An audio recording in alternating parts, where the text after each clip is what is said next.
CM Revanth Reddy governor రాధాకృష్ణన్తో భేటీ అయ్యారు. ఉదయం రాజ్ భవన్ చేరుకున్న ఆయన గవర్నర్తో సమావేశమయ్యారు. అసెంబ్లీ సమావేశాల నేపథ్యంలో గవర్నర్ను మర్యాదపూర్వకంగా కలిశారు. రాష్ట్రానికి సంబంధించిన పెండింగ్ బిల్స్, రాష్ట్ర వ్యవహారాలపై చర్చించినట్టు సమాచారం. అలాగే తెలంగాణ రాష్ట్రానికి కొత్త గవర్నర్ రాబోతున్న నేపథ్యంలో గవర్నర్కు వీడ్కోలు చెప్పడానికి కలిసినట్టు తెలుస్తోంది. కొత్త గవర్నర్ జిష్ణుదేవ్ వర్మ ఎల్లుండి ప్రమాణ స్వీకారం చేయనున్నారు.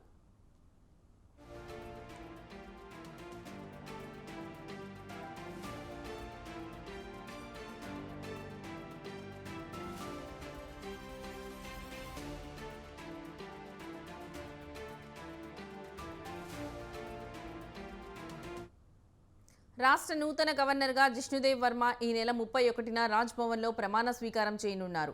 హైకోర్టు ప్రధాన న్యాయమూర్తి అలోక్ ఆరాధే ఆయనతో ప్రమాణం చేయిస్తారు.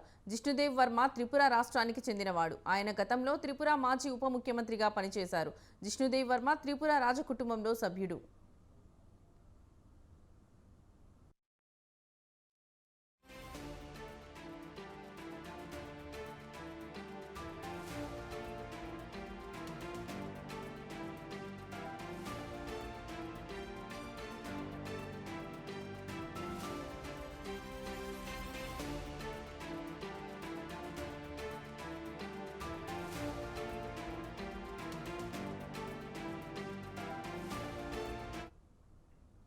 సీఎం రేవంత్ రెడ్డి గవర్నర్ రాధాకృష్ణన్తో భేటీ అయ్యారు. ఉదయం రాజ్ భవన్ చేరుకున్న ఆయన గవర్నర్తో సమావేశమయ్యారు. అసెంబ్లీ సమావేశాల నేపథ్యంలో గవర్నర్ను మర్యాదపూర్వకంగా కలిశారు. రాష్ట్రానికి సంబంధించిన పెండింగ్ బిల్స్, రాష్ట్ర వ్యవహారాలపై చర్చించినట్టు సమాచారం. అలాగే తెలంగాణ రాష్ట్రానికి కొత్త గవర్నర్ రాబోతున్న నేపథ్యంలో గవర్నర్కు వీడ్కోలు చెప్పడానికి కలిసినట్టు తెలుస్తోంది. కొత్త గవర్నర్ జిష్ణుదేవ్ వర్మ ఎల్లుండి ప్రమాణ స్వీకారం చేయనున్నారు.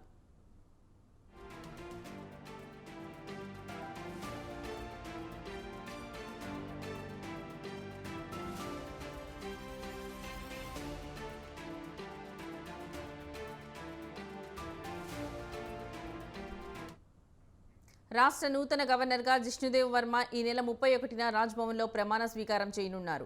హైకోర్టు ప్రధాన న్యాయమూర్తి అలోక్ ఆరాధే ఆయనతో ప్రమాణం చేయిస్తారు. జిష్ణుదేవ్ వర్మ త్రిపుర రాష్ట్రానికి చెందినవాడు. ఆయన గతంలో త్రిపుర మాజీ ఉప ముఖ్యమంత్రిగా పనిచేశారు. జిష్ణుదేవ్ వర్మ త్రిపుర రాజకుటుంబంలో సభ్యుడు.